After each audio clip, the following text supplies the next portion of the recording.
जनता दल, भाजपा, जनसुराज आणि शिवसेना ही एकत्रपणे निवडणूक आपण लढवतोय आणि सक्षम असा आमचा नगराध्यक्षाचा उमेदवार आणि त्याचबरोबर 22 असे एकापेक्षा एक त्यांच्यावर निवडलेले उमेदवार आणि इच्छुक एवढे होते की सगळ्यांनी कसं हँडल केलं माहीत नाही आणि हे सर्व एकत्र शक्ती येऊन आपण ही निवडणुकीला सामोरे जातोय आणि मला खूप अतिशय आनंद होत आहे की आपण ती ताकद निर्माण झाली आणि ह्यापूर्वीच्या निवडणुका ह्या सगळ्या कुठल्या बेसवरती होत होत्या ते आपल्याला माहिती आहे। तर हे निवडणूक फक्त विकासाच्या मुद्द्यावरती आम्ही सगळे एकत्र येऊन हा भारतीय जनता पक्ष असेल किंवा जनता दल असेल किंवा जनसुराज पक्ष असेल किंवा शिवसेना आमचे सहकारी क्षेत्र असेल, आम्ही एकत्र येऊन निवडणूक आपल्याला जिंकण्यासाठी जे काय करतात आम्ही ते आपण करतोय, खरं प्रामाणिकपणे सांगतो। आणि एकदा पुन्हा ही विकासाच्या मुद्द्यावरती लढाई असेल आणि आपण हे त्याच्यामध्ये कुठेही कमी पडणार नाही हे तुम्हाला गामी देतो। आज चंदगड नगर पंचायतची निवडणुका जाहीर झालेत। आज आजराची चालू झाली। आजरा आपण चांगल्या ताकदीने जिंकतोय आणि चंदगडच्या नगरपंचायतमध्ये खूप ताकदीनं आपण ही निवडणूक जिंकतोय। 18च्या 18 नगराध्यक्ष आपला भारतीय जनता पक्षाचा होतोय। याबद्दल मला आणि त्याला कारण काय की कारण असं आहे की मागच्या निवडणुकीमध्ये जे दोन्ही राष्ट्रवादी सगळे नेते एकत्र होते आणि त्या नगराध्यक्षांनी 5 वर्षामध्ये 55 करोडचा निधी आणला असं म्हणतात। तर आम्ही 1 वर्ष आज पूर्ण झालं माझ्या आमदारकीला, हा 1 वर्षामध्ये 193 करोडचा निधी 193 करोडचा निधी चंदगड नगर पंचायतला आणला आणि 82 करोड रुपये अंडरग्राउंड पाईपलाईन गटर सर्व, 56 करोड रुपये अंडरग्राउंड सर्व इलेक्ट्रिकचे आणि 24 करोड रुपये पिण्याचं शुद्ध पाणी आणि समाज कल्याण खात्यातून 15 करोड रुपये वसतिगृह, रवळनाथ देवळासाठी 2.5 करोड रुपये भक्ती निवास, 1 करोड रुपये नमो उद्यान, 5 करोड रुपये स्पोर्ट्स अकॅडमी आणि अजून 3 करोड देतो सगळ्यांनी लागले तर अजून देतो 5, जागा कमी आहे। त्याबरोबर 23,000 करोडचा रोड जो शक्ती मार्ग भक्ती मार्ग हा रोड नागपूर ते गोवा आपण चंदगड मार्गे नेतोय। त्याचबरोबर बेळगाव वेंगुर्ले रोड जो आपण 25 करोडचा आता निधी फक्त रिपेअरिंगला येतो आणि पुढच्या 2 महिन्यामध्ये 10 मीटरचा रोड हा आपला पूर्ण होतोय। आज 7,450 कोटीचा निधी चंदगडमधील कानूरगाव मध्ये आपण आणली आणि त्याचबरोबर एक 2600 कामगारांचा रोजगार आपण निर्माण झाला। एक केंद्र सरकारकडून अजून एक मोठी इंडस्ट्री येते आणि उद्या राज्याचे लोकप्रिय मुख्यमंत्री आदरणीय देवेंद्र फडणवीस साहेब 30 तारखेला येत आहेत आणि अजून सभेचं ठिकाण ठरलेलं नाहीये, तर एक सभा एकाच ठिकाणी होईल आणि ती तारीख मला वाटते प्रचाराचे लास्टचे दिवस असेल। तर सर्व ताकदीनिशी मी त्यांच्या जीवावरती माझ्या भारतीय जनता पक्षाचे सहकारी पक्ष शिवसेना सोबत आहोत, जनसुराज पाय सत्तेमध्ये आहेत आणि आज जनता दलला आपण सोबत घेऊन जशा ह्या नगराध्यक्ष निवडणुकीच्या बरोबरच ताकदीने आपण झेडपी आणि नगरपंचायत हे पंचायत समिती ह्या पण आपण ताकदीने जिंकतोय आणि गोकुळमध्येचा परिणाम खूप वेगळा दिसेल। म्हणजे या निवडणूक आपण एक संघ राहून सगळ्या विकासाच्या मुद्द्यावरती आपण लढतोय आणि आता माझी गणलेचकरांना विनंती आहे पत्रकार बांधवांना की तुम्हाला अपेक्षित असं काय, तुम्ही 1-2 प्रश्न सांगा, त्याला उत्तर मी देतो आणि त्याचबरोबर आम्ही काय करणार ते पुढे बोलतो। तुम्ही राज्य नेते आहात, गडिंग्लजमध्ये आज प्रचार शुभारंभाच्या निमित्ताने आलेला आहात। गडिंग्लजच्या अनेक कामे प्रलंबित आहेत, त्यामध्ये असं म्हणजे साईड पार्किंगची व्यवस्था असेल किंवा त्यासाठी रिंग रोड काढणे हे काम अपूर्ण आहेत। भविष्य काळामध्ये राज्य नेते म्हणून कशा प्रकारे तुम्ही पाठीमागे राहणार आहात गडिंग्लजच्या? मी फक्त चंदगड विधानसभेपुरता मर्यादित काम करतोय, राज्याचे नेता मला व्हायचं नाहीये। पहिला माझं घर बघेन आणि मी चंदगडचा सर्व नगरपंचायत एकदम परफेक्ट कार्यक्रम करून आलोय, मग बाकीचे कुठले विषय राहणार नाहीत। आणि आज गणलेजमध्ये मनापासून सांगितलं ताईंना आणि रेंगणे साहेबांना की ताकदीने आपण निवडणूक लढायची आणि विकासाच्या मुद्द्यावर लढायचे आहेत। आपल्याला आजची काळाची गरज गडिंग्लजकरांना सगळ्यात पहिला रिंग रोडची आहे। रिंग रोड काळाची गरज आहे। रिंग रोड 100% तुम्हाला हे मी बोलण्यापेक्षा देवेंद्र फडणवीस साहेबांच्या माध्यमातून ह्या 30 तारखेला तुमच्या समक्ष साहेबांनी मी पत्र दिल्यानंतर गरज सांगणं साहेब नाही म्हणणं विषयच नाही आणि साहेब गणनेसाठी येत होते कारण मी आग्रह नाही केला किंवा चला एक सभा घेतो, तर झेडपीची आम्ही सभा काम आणि कामाच्या जीवावर बोलतोय. यापूर्वीचं जे कारण राजकारण होतं, काँग्रेस आणि राष्ट्रवादी एक काळ होता आणि तो काळ आता मी म्हणणार नाही. आता आज प्रत्येकाची वेळ असते. 70 वर्ष काँग्रेसने जर सरकार चालून म्हणतात की अभी हम गरीबी सुधारेंगे, गरीबी दूर करेंगे, तर हा विषय तिथं लोकांच्या लक्षात आलाय. आज 9 तरुण इंडस्ट्रीमध्ये, आज इंडस्ट्री नाही, आज 9 तरुण शिकून घरी आहे. आज 9 तरुण आपल्या गणगत भागामध्ये हॉकीपटू मोठ्या प्रमाणात आहेत, फुटबॉलपटू मोठ्या प्रमाणात आहेत.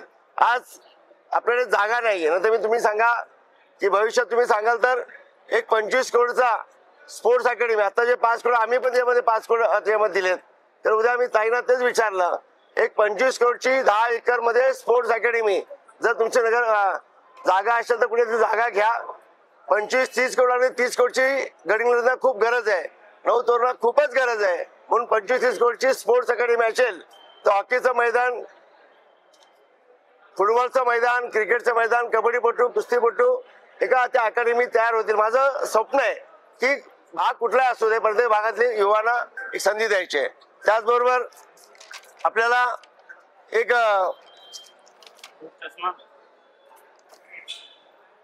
जशी चंदगडमध्ये सांडपाणी योजना झाली, तर चंदगड सारख्या छोट्या शहराला 82 करोड लागत असतील, तर मला वाटतं गडिंग्लजला 300 करोड लागू दे, 400 लागू दे, 500 लागू दे, एवढं ताई मी तुम्हाला शब्द देतो. येत्या 30 तारखेला तुम्हाला हा रिझल्ट मी घेऊन देतो. अंडरग्राउंड शेतकऱ्यावर बोला.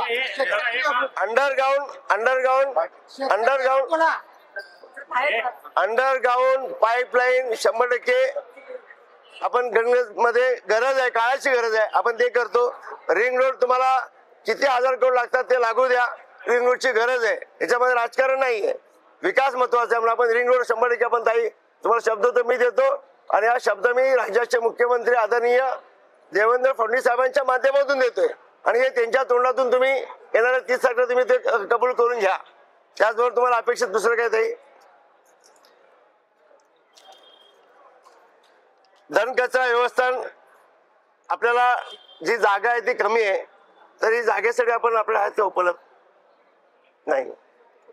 ही जागा उपलब्ध करून घ्यायसाठी मी सगळे प्रयत्न करून 100% करून देतो. काय ती पण काळाची गरज आहे, जागा शहर वाढले आणि जागा कमी आहे. त्याचबरोबर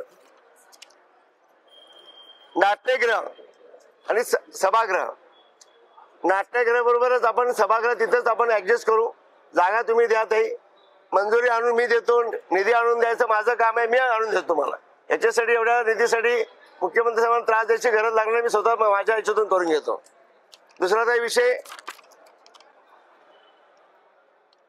सर्व समाजासाठी हक्काचा हॉल, मग ते हॉल आणि सभागृह एकत्रच करू. प्रशासकीय इमारत आपल्या 100% तिथे ती पण काढायची गरज आहे, ती 100% होऊन जाईल.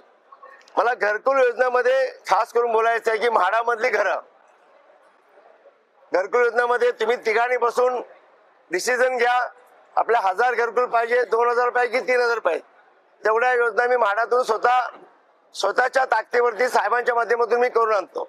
हे 100% तुम्हाला शब्द देतो. घरकुल योजनासाठी मला वारंवार विनंती करतात, तर मला सुचत नव्हतं म्हणून विचारलं की जर म्हाडाची जागा असेल तर घरकुल योजना तुम्हाला 100% मंजूर करून देतो. त्याच्यामध्ये पण खालचं राजकारण आहे, कारण लोकांना ती सोय व्हावी. त्याचबरोबर ताई आज अजून काय गोष्टी असतील तर आज राज्याचे मुख्यमंत्री आपल्या भागामध्ये या नगरपंचायतीसाठी येत आहेत, गणनेच्या नगरपंचायतीसाठी येत आहेत, तर अजून काय मुद्दे असतील तर तिन्ही नेते बसून मांडतील आणि आपल्याला भविष्यात सगळ्यात मोठा एक त्रासदायक आणि भेडसावणारा प्रश्न आहे म्हणजे युवकांना बेरोजगार. या लोकांना एक रोजगार चांगली संधी प्राप्त व्हावी. आपल्याकडे चांगली MIDC जागा तिथे आल्यानंतर साहेबांनी भले 6 महिने लागू दे, तर एक चांगली इंडस्ट्रियल 10-20 हजार लोक मुलांचं भरतील गणित भागातली अशी चांगली इंडस्ट्रियल साहेब तुम्हाला 100% ह्या 30 तारखेला घोषणा करतील, हे तुम्हाला शब्द देतो. त्याचबरोबर ज्या लाडक्या बहिणी ज्या आम्हाला कधी म्हणजे त्यांच्या जीवावरती आज मी आमदार म्हणून मी बघतोय, तर त्यांच्यासाठी मला खूप काय करायचं आहे. तर आम्ही साहेब येतात म्हणून मी त्याच्यामध्येच अडकून बसलोय की साहेबांकडे काय काय करून घ्यायचं. म्हणजे चंदगड असेल, गडिंग्लज असेल किंवा आजरा असेल, सर्वांगीण विकास जसं मोदी साहेबांचं 2047 विजन आहे तसं महाराष्ट्राचं विजन देवेंद्र फडणवीस साहेबांचं सेम आहे. कारण मी तर चंदगड विधानसभेत 70 प्रश्न मोकळी करायचे आहेत. कारण आमच्याकडे पर्यटनाच्या दृष्टिकोनातून चंदगड भरपूर अशी वाव आहे. आणि साहेब जर हा रिंग रोड होईलच, 23,000 कोटीचा रस्ता हा झाल्यामुळे बाहेरच्या इंडस्ट्रील, बाहेरचं हॉटेल इंडस्ट्रील, पर्यटन इंडस्ट्रील, मेडिकल हब ते बनू शकते. आणि चांगली एक मेडिकल मी आयुष्यमान हॉस्पिटल आपल्या चंदगडमध्ये मागणी करतो ताई. आणि ते झाल्यानंतर 10 रुपयेमध्ये, फक्त 10 रुपयेमध्ये डिलिव्हरी पासून मोठमोठे ऑपरेशन हे 300च्या वरती डॉक्टरांचा एक स्टॉप असेल तो. आणि हे झाल्यानंतर आपल्या भागातला जे आपण बेळगाव आणि कोल्हापूर जातो तर भविष्यात तिकडचे लोक इकडे येतील. एवढं मोठं हॉस्पिटल आपल्या चंदगड भागामध्ये आपल्या मतदारसंघात होते. आणि मला एवढंच म्हणणं आहे की हे सर्व करत असतेवेळी आपण ज्या पक्षासोबत आपण युतीमध्ये जनसोबत आपण भाजपसोबत आहोत, शिवसेना भाजपसोबत आपण आहोत, तिन्ही पक्ष एकत्र झाल्यानंतर जनता तर भविष्यात आम्ही बरी त्यांचा प्रवेश नसेल तरी आपण हाताला हात मिळून एका सोबत मध्ये सगळ्या निवडणूक समजतो. त्यांचा या भागामध्ये मोठी ताकद आहे. स्वर्गीय शिंदे साहेबांचे खूप मोठं नाव आहे, त्यांची काम केली ही प्रगती आहे. आणि त्यांचा वारसदार म्हणून माझ्या भगिनी ताई आहेत. तर आम्हाला ताईनं आमच्या या लाडक्या बहिणीला सगळ्यांना घेऊन सोबत जायचंय. आणि गडहिंग्लजची जनता नक्कीच स्वर्गीय शिंदे साहेबांचं स्वप्न साकार करतील. आणि लाडक्या बहिणीला एक मान सन्मान देऊन एक नगराध्यक्षाचा बरोबर 22 नगरसेवक जे ताकदीने आपण उभे केलेत ते सगळ्या निवडून देतील ही आशा बाळगतो. आणि नगराध्यक्षाचा उमेदवार गंगाधर हिरेमठ साहेब हा सगळ्या पक्षांची चॉईस आहे. हे आम्ही पण पहिला बघत होतो ताई. खरं मला अतिशय आनंद झाला की आपण सर्व पक्षांनी एकच उमेदवार डिक्लेअर केल्यामुळे खूप अतिशय चांगली हे झालं. त्याचबरोबर सुगंधा कांबळेताई, संजय रोटे भाऊ, सिद्धार्थ दाताडे भाऊ, अनिरुद्ध अनिता रामनकट्टी आणि चष्मा लागले अनिता रामनकट्टीताई, चैत्रा गवळीताई, कुमार पाटील भाऊ, बिना कोराडे, चिन्मय देशपांडे, स्वाती कोरीताई, नितीन देसाई, त्याचबरोबर अनिता खोत, आप्पा शिवणे भाऊ, नवजिता नाईक, अनिकेत बेल्लर, भीमराव कुमारे, करिश्मा मुल्लाताई, वंदना कुमारताई, रमेश रिंगणे भाऊ, दोंडापा नेवडे, शकुंतला हातरोटे, सुनीता पाटील, राजेश बोरगावे असे दिग्गज मंडळी आपल्या नगरपालिकेमध्ये थांबलेले आहेत. तर मला पूर्ण आशा आहे आणि ताकदीने निवडून येतील. आणि एवढेच आशा करतो. अजून काय प्रश्न असतील तर सगळे 30 तारखेला देवेंद्र फडणवीस साहेबांच्या सभेला आपल्या उपस्थित लाभायचं आहे. आणि ही उपस्थितीमध्ये तुमच्या समोर अजून काय तुमच्या इच्छा आकांक्षा असतील तर त्या 100% पूर्ण होतील. आणि हे सर्व बोलायच्या मागे शिवाजी पाटील नाही, मी फक्त एक मधला कारण आहे. आणि 154 गावं ज्या गडहिंग्लज शहराची 154 गावं माझ्या मतदारसंघात येतात. म्हणून गडहिंग्लज शहर वाढणं, पुढे जाणं खूप गरजेचं आहे. या दृष्टिकोनातून अजून काय खूप करायचं आहे त्या गोष्टी देवेंद्र फडणवीस साहेबांच्या माध्यमातून महाराष्ट्र शासनातून आपण नक्कीच करू ही तुम्हाला आश्वासित करतो. नाही, गडहिंग्लज मध्ये कायापालट होणं गरजेची काळाची गरज आहे. आज चारी बाजूला आता सर्व सुधारित, कोल्हापूर शहर सुधारित आहे, शंकेश्वर झालं, आज आमचा आजऱ्याचा हा रोड झाल्यामुळे उद्या मोठा रोड आमचा शक्तिमार्ग भक्तिमार्गातून झाल्यामुळे विकासाला एक मोठी संधी चंदगड विधानसभेमध्ये आहे. खरं गडहिंग्लजची पण तशीच गरजेचं आहे. म्हणून जर 23,000 कोटी रुपये आपण फक्त चंदगडसाठी रस्त्याला वापरू शकतो तर गडहिंग्लजसारख्या शहरासाठी 1000 करोडचा विकास निधी अशक्य काहीच नाही, शक्य आहे. म्हणून मी म्हटलं की राज्याच्या मुख्यमंत्र्यांची हीच गरज आपण सांगायची आहे. आदरणीय आमचे नेते चंद्रकांत दादा, आदरणीय आमचे नेते मुन्ना माडिक साहेब आणि भारतीय जनता पक्ष सक्षमपणे आमच्या ताईसोबत आणि आपण सगळं युती धर्म म्हणून शिवसेना शिंदे साहेबांची आघाडी, आमचे आंबेडकर साहेब, आमचे विनय कोरे साहेब आणि आमचे सगळंच युती धर्म म्हणून आम्ही एकत्र निवडणूक लढून 1000 कोटी अजून लागले तर पुढे मी सीएम मुख्यमंत्री साहेबांच्या मागे लागून, चंद्रकांत दादांच्या साहेबांच्या मागे लागून हा निधी तुम्हाला 1000 कोटीच्या वरती वाढला ते तुम्हाला देण्यासाठी सक्षमपणे उभे आहेत. खरं गडहिंग्लज जनतेने कुठलंही राजकारण न आणता एक विकासाच्या मुद्द्यावरती आमच्या नगराध्यक्षासकट 22 नगरसेवक प्रचंड बहुताकदीने आशीर्वाद द्यावा ही कळकळीची विनंती करतो. आणि पुन्हा यापुढे राजकारण न होता विकासाच्या मुद्द्यावरती सगळ्या निवडणूक होतील. त्या निवडणुकीला आपण सगळ्यांनी सामोरे जायचंय आणि 100% आपल्या भागातला विकास करून घ्यायचा आहे आणि बाकी राजकारण जे करतात ते करून द्या. दोन्ही राष्ट्रवादी एकत्र आलेत, आमच्याकडे सर्व पक्ष एकत्र आलेत. त्यातला त्यांना त्यांची चिंता आहे, ते स्वतः डिस्टर्ब आहेत आणि आम्ही युती धर्म आम्ही पाळतोय. तर आणि 100% आम्ही विजय, आम्हाला 100% विजयामध्ये आम्हाला खात्री की आमचा विजय आमचाच आहे.